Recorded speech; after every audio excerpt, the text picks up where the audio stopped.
ஆண்டாள் அருளிச் செய்த திருப்பாவையிலே இன்றைய தினம் 6வது பாசுரம். புள்ளும் சிலம்பினகான் புள்ளரையன் கோயில் வெள்ளை வெளிசங்கின் பேரரவம் கேட்டிலையோ, பிள்ளாய் எழுந்திராய் பேய்முலை நஞ்சுண்டு கள்ளச் சகடம் கலக்கழிய காலோச்சி வெள்ளத்தரவில் துயிலமர்ந்த வித்தினை உள்ளத்து கொண்டு முனிவர்களும் யோகிகளும் மெல்ல எழுந்து அரியன்ன பேரரவம் உள்ளம் புகுந்து குளிர்ந்து ஏல் ஓர் எம்பாவாய். அருமையான பாசுரம். திருப்பாவை 30 பாசுரங்களிலே இன்றைய தின பாசுரம் புள்ளும் சிலம்பினகான் புள்ளரையன் கோயில் என்று ஆண்டாளும் தோழிமார்களும் முதல் முறையாக அவர்கள் தோழிமார்களோடு சேர்ந்து கொண்டு ஒவ்வொரு இல்லமாகச் சென்று எழுப்புவதாக பாசுரம் அமைந்துள்ளது. இந்த பாசுரம் தொடங்கி, இது 6வது பாசுரம். இந்த பாசுரம் தொடங்கி 15வது பாசுரம் எல்லே இளங்கிளியே இன்னும் உறங்குதியோ என்று சொல்லக்கூடியதான பாசுரம். அந்த பாசுரம் வரை 10 பாசுரங்கள் ஆகிறது. இந்த 10 பாசுரங்களிலும் 10 இல்லத்தில் தோழிமார்கள் எல்லாம் ஒவ்வொரு இல்லமாகச் சென்று ஆண்டாள் கோஷ்டியினர் அழைப்பதாக, அவர்களை வந்து தன்னுடைய பக்தி இலக்கியத்திலே கலந்து கொண்டுமாறு அழைப்பதாக பாசுரங்கள் அமைந்துள்ளன.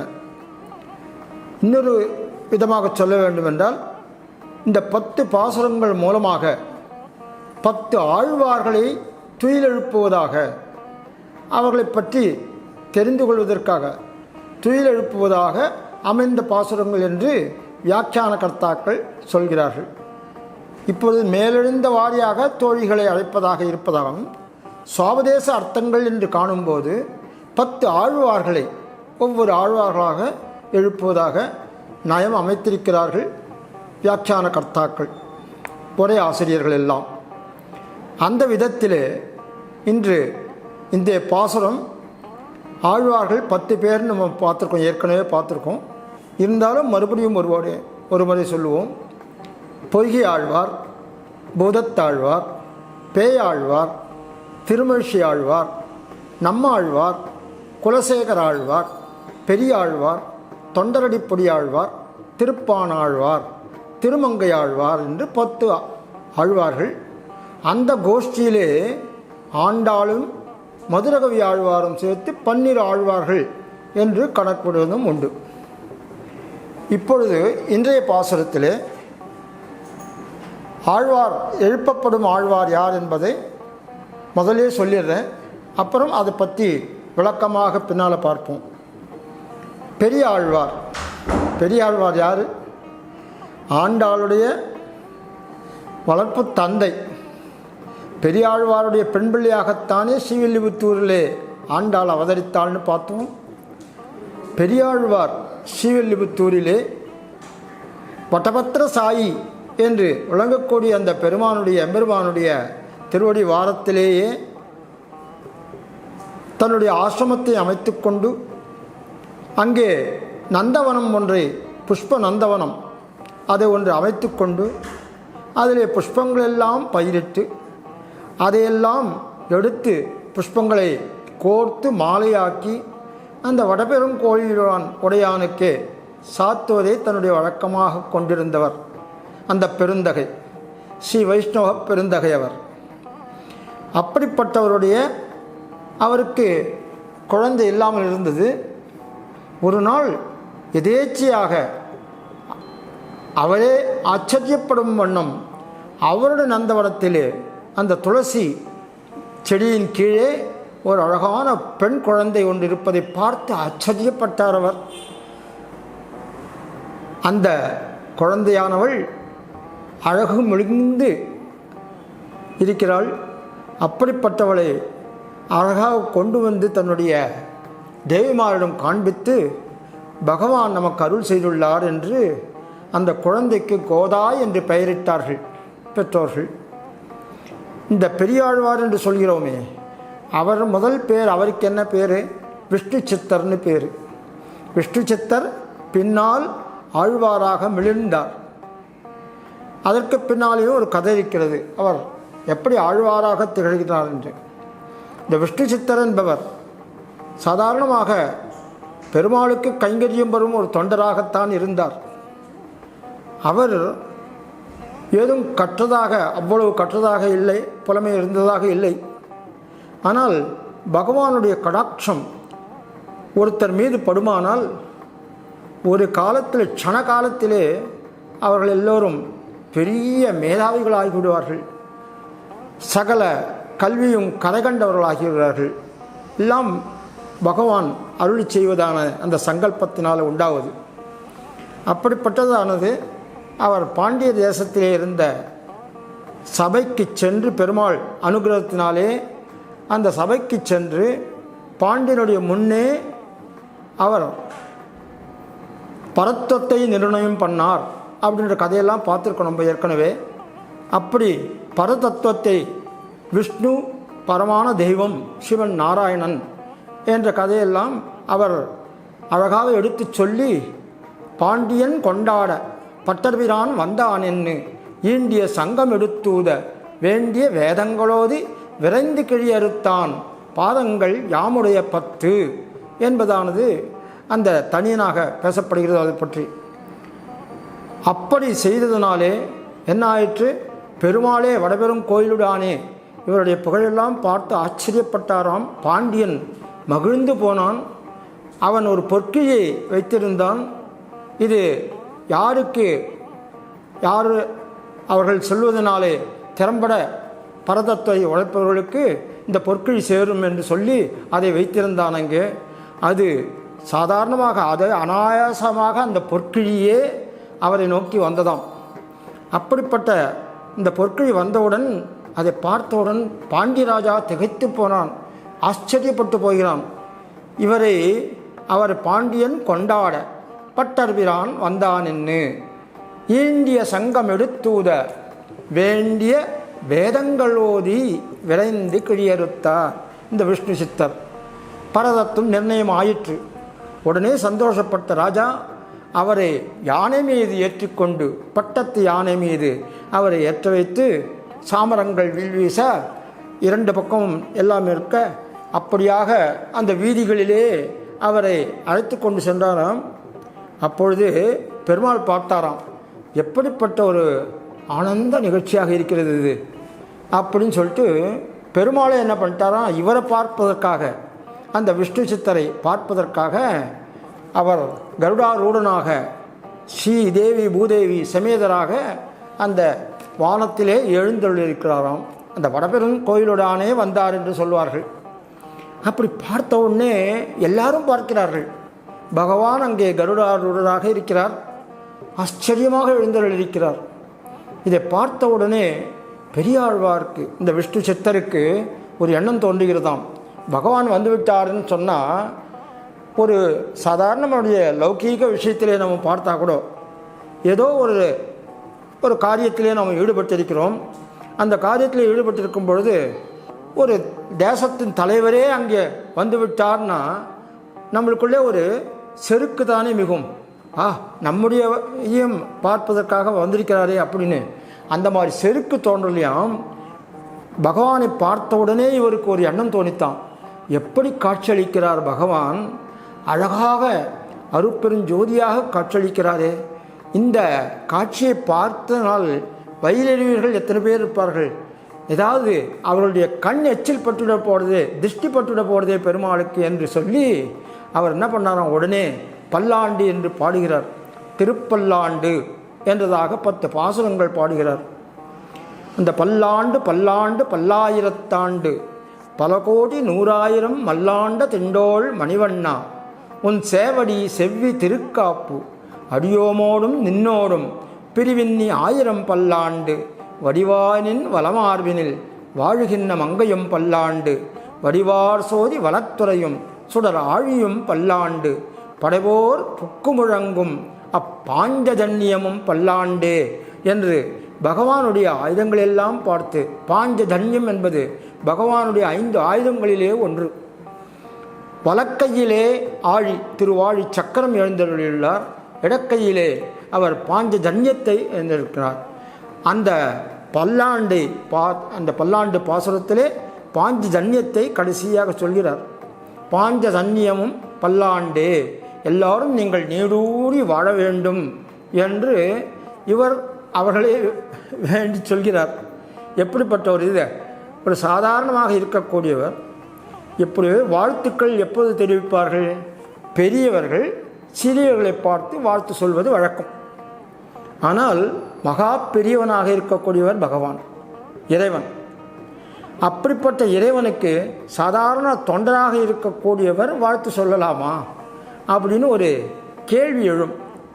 ஆனால் இது அவர் வாஞ்சையிலே ஒரு சின்ன குழந்தை இருக்குது, அந்த குழந்தையுடைய பெற்றோர்களோ யாரோ ஒருத்தர் அவளுக்கு அந்த குழந்தைக்கு ஏதாவது இது நேர்ந்திட போகிறது அப்படின்னு சொல்லி எண்ணிக்கொண்டு உடனே வாழ்த்துகிறார். யாராவது அவருடைய பெற்றோர்களாக இருக்கணும்னு அவசியம் இல்லை, யாராவது ஒரு சின்ன பையனாக குழந்தை கூட இருக்கலாம், அது இன்னொரு குழந்தையாக கூட இருக்கலாம். அதை பார்த்த உடனே அவர்களுக்கு தோன்றுகிறது இல்லையா, ஐயோ பத்திரமாக இருக்கணுமே அப்படின்னு. அந்த மாதிரி எண்ணம் இவருக்கு வாஞ்சை வந்தத்தினாலே இவரையே பெரியாழ்வாரையே அவர் பகவானே வாழ்த்தும்படியாகவும் ஒரு பேரும் கொடுக்கிறார்கள் இந்த இடத்துல அவருக்கு. அந்த மாதிரியாக இந்த வாழ்த்து அமைகிறது. திருப்பல்லாண்டு என்று 10 பாசுரங்கள் அதை பார்த்தார். அப்படிப்பட்ட பெரியாழ்வாருடைய பெண் பிள்ளை தான் ஆண்டாளாக வந்து அவருக்கு குழந்தையாக வந்தால் கோதா என்று பெயரிட்டார்கள். அந்த ஆண்டாள் கண்ணன் மீது காதல் கொண்டாள். பெரியாழ்வார் கதைகள் சொல்லி அந்த கதைகளை கேட்டு என்று பார்த்திருக்கிறோம். இந்த பாசுரத்திலே புல்லும் சிலம்பினகான் புல்லறையன் கோயில், அந்த ஆண்டாள் அந்த பாசுரம் ஒவ்வொரு தோழிமார் இல்லத்திற்கும் வருகிறார்கள் அல்லவா, அங்கே வந்தோடனே முதல்ல இல்லத்திலே உள்ளே உறங்கி கொண்டிருக்கிறாள். அவளை பார்த்து வெளியிலே இருக்கிறவர்கள் அழைக்கிறார்கள். அந்த மாதிரித்தான் உள்ளே உறங்குவோருக்கும் வெளியே இருப்பவர்களுக்கும் ஒரு உரையாடல் நிகழ்வது போல இது அமைந்திருக்கிறது. புல்லும் சிலம்பினகான், புல் என்றால் பக்ஷின்னு அர்த்தம். இந்த இதெல்லாம் இருக்கு இல்லையா, அந்த மாதிரி இருக்கு புல்லுன்னு பேர். அந்த பறவைகளுடைய சத்தமானது உன்னுடைய காதிலே கேட்கவில்லையா? புல்லும் சிலம்பினகான். அதே மாதிரியாக புல்லறையின் கோயில் வெள்ளை விழிசங்கின் பேரரவம் கேட்டிலையோ. புல்லறையன் கோயில்ன்றது புல்லுன்னா பட்சி, கருடனை குறிக்கிறது. அந்த புல்லறையன் கோயில் கருடனே வாகனமாக வைத்து கொண்டிருக்கின்ற பகவான் கண்ணன் அப்படின்னு சொல்லலாம். அதே சமயத்தில் வியாக்கியான கர்த்தாக்கள் சிலது காட்டுகிறார்கள். புல்லறையன் கோவில் எப்படி ராமாவதாரத்திலே ஜனஸ்தானத்திலே ராமன் பகவான் இருக்கும் பொழுது அங்கிருக்கிற நாராயணன் கோவிலுக்கு சென்று வழிபட்டு வந்தாராம். அதே மாதிரியாக இந்த கிருஷ்ணாவதாரத்திலே கண்ணனானவன் இந்த புல்லறையன் கோயில் என்ற ஒன்றை அங்கு சென்று பெருமாளை வழிபட்டான் என்று சொல்வதாக அவர்கள் அமைத்திருக்கிறார்கள். புல்லறையன் கோயில் என்று ஒரு கோவில் இருந்ததாக அவர்கள் காட்டுகிறார்கள். இப்படிப்பட்ட புல்லறையின் கோயிலிலிருந்து அங்கிருக்கிற அர்ச்சகர்களும் ரிஷிகள்மார்களும் அந்த கோவிலை பார்க்கிறவர்களும் அவர்கள் எல்லோரும் அந்த சங்கை வைத்து கொண்டு ஊதுகிறார்கள் பகவானுக்கு முன்னாலே, கோயிலுக்கு முன்னாலே. அந்த வெள்ளை வெளிசங்கின் பேரரவம் கேட்கிலையோ. பிள்ளாய் எழுந்திராய் பேய்மொழி நஞ்சுண்டு கள்ளச்சகடம் கலக்கழிய காலோச்சி வெள்ளத்தரவில் துயிலமர்ந்த வித்தினை உள்ளத்து கொண்டு முனிவர்களும் யோகிகளும். பிள்ளாய் எழுந்திராய், இதாக எடுத்து பகவானுடைய கண்ணனுடைய இது ஞாபகம் வருது அவருக்கு. அதை சொல்கிறார்கள். பேய்மொழி நஞ்சுண்டு, பேய்மொழி நஞ்சுண்டுன்றது ஒன்று, கள்ளச்சகடம் கலக்கழிய காலோச்சி அப்படின்னு சொல்கிறது 2வது. பேய்மொழி நஞ்சுண்டு, கண்ணன் குழந்தையாக இருந்தான். யசோதையானவள் அவனை இந்த குழந்தையை ஒரு சிறு வண்டி சக்கரம், அந்த சக்கரத்துக்கு கீழே படுக்க வைத்துவிட்டு உள்ளே வேலையாக சென்றாள். சின்ன குழந்தையாக இருக்கிறான் பாலகன், 5 வயது கூட நிரம்பியிராத கண்ணன். அந்த கண்ணன் கையும் காலையும் அசைத்து கொண்டு அழகாக அங்கே இருக்கிறான். அப்பொழுது கம்சனானவன், அவன் தாய் மாமன் கம்சன் இந்த குழந்தையை எப்படியாவது கொன்றுவிட வேண்டும் என்ற தீர்மானம் வைத்து, இவனால் நமக்கு தீங்குகள்லாம் ஏற்படும் என்று அசரீரி சொன்னதை கேட்டு நாம் அவனை கொன்றுவிட வேண்டும் என்று பகைமை உணர்வு கொண்டு அந்த இடத்திலே அரக்கர்கள் எல்லாம் அனுப்புகிறான். அதிலே வண்டி சக்கர ரூபத்திலே, பக்கத்திலே இருந்த வண்டி சக்கரம், அந்த ரூபத்திலே ஒரு அரக்கன், கள்ளச்சகடம் அப்படின்னு பொய்யான தோற்றம் உடையதான அந்த சகடம், வண்டியினுடைய சக்கரம் இருக்கே அதுக்கு சகடம்னு பேர், கள்ளச்சகடம். அதே மாதிரியாக பேய்முலை நஞ்சுண்டு, இந்த ரெண்டு இதெல்லாம் இங்கே சொல்கிறா. முதல்ல பேய்முலை நஞ்சுண்டு அப்படின்னு சொல்லும்போது பூதனை என்பதானவள் அவள் ஒரு அரக்கி, அந்த அரக்கியை இங்கே அனுப்பி வைக்கிறான் கண்ணனிடம். எதற்காக? அவள் ஒரு அழகாக ஒரு உருவம் கொண்டு, ஒரு பெண் போன்ற ஒரு தாய் போன்ற ஒரு உருவத்தை கொண்டு அவள் கண்ணனுக்கு ஸ்தன்யபானம் பண்ணுவதாக அதற்காக அனுப்பி வைக்கிறான். அவளும் வந்தால் ஒரு அழகான பேருருவம் கொண்ட ஒரு நங்கையாக மாறி அங்கே வந்து கண்ணனுக்கு ஸ்தன்யபானம் பண்ணுகிறாள். மார்பிலிருந்து பால் சுரப்பதாக அந்த குழந்தையை மடியில் ஏற்றுக்கொண்டு அவளுக்கு கொடுப்பதாக இருக்குது. இதை கண்ணன் அறிந்து கொண்டான். அப்படியே பாலையும் உரிந்தான், அவளுடைய உயிரையும் உரிந்தான். பேய்முலை நஞ்சுண்டு. அடுத்ததாக இன்னொரு அரக்கன், இது முடிஞ்சு போயிடுத்து. அடுத்ததாக ஒரு அரக்கன் வருகிறான். அதுதான் அந்த கள்ளச்சகடமாக வண்டியிலிருந்து பக்கத்திலேயே அந்த உருண்டி கொண்டு அப்படியே பக்கத்தில் இருக்க மாதிரி இருந்து ஒரு நேரம் பார்த்து அந்த சகடமானது இவன் மீது விழறான் போல அந்த அரக்கன் நிற்கிறான். பார்த்தார் கண்ணன், அந்த குழந்தையானவன் மாயக்கண்ணனோ இல்லையோ, அவர் உடனே என்ன பண்ணுறார், தன்னுடைய இளம் பிஞ்சு காலாலே அந்த சகடத்தை தொடுகிறார். அவ்வளவுதான். அந்த தொட்ட உடனேவே அந்த சகடமானது முறிந்து ஓடி போய் விழுந்து அத்தனையும் முறியப்பட்டது. கொஞ்சம் கொஞ்சமாக கம்ப்ளீட்டாக இதாக ஆயிடுத்தது. அப்படி கள்ளச்சகடம் கலக்கழிய காலோச்சி, இந்த ரெண்டு இதையும் சொல்கிறாலே. அப்படிப்பட்டதான கண்ணன், கண்ணனுடைய கோவிலுக்கு நாங்கள் செல்கின்றோம், நீயும் வந்து கலந்து கொள் என்பதாக அந்த இடத்துல கூப்பிடுகிறார்கள். வெள்ளத்தளவில் துயிலமந்த வித்தினை உள்ளத்து கொண்டு முனிவர்களும் யோகிகளும் மெல்ல எழுந்து ஹரி என்ன பேரரவம். அழகாக அவர்கள் ஹரி ஹரி ஹரி என்று அழைக்கின்றார்களே, அவர்கள் தன்னுடைய அந்தர்யாமித்துவமாக ஹரி ஹரி என்று தன்னுடைய அந்தர்யாமி பகவன் நாமாவை சொல்லி கொண்டிருக்கிறார்கள். அப்படிப்பட்டவர்கள் எல்லோரும் கோவிலுக்கு வந்து விட்டார்கள். அந்த சங்கின் முழக்கம் தெரிகிறது. அதனாலே மெல்ல எழுந்து அரியன்ன பேரரவம் உள்ளம்புகுந்து குளிந்து, இதெல்லாம் கேட்கிறது. உனக்கு கேட்கவில்லையா? நாங்கள்லாம் இதை அறிகின்றோம், நீயும் உடனே வா என்று எழுப்புவதாக இந்த பாசனம் அமைந்திருக்கிறது. இதில் எழுப்பப்பட்ட ஆழ்வார் பெரிய ஆழ்வார் என்பதாக பார்த்தோம். இத்துடன் இந்த பாசனம் நிறைவு பெறுகிறது.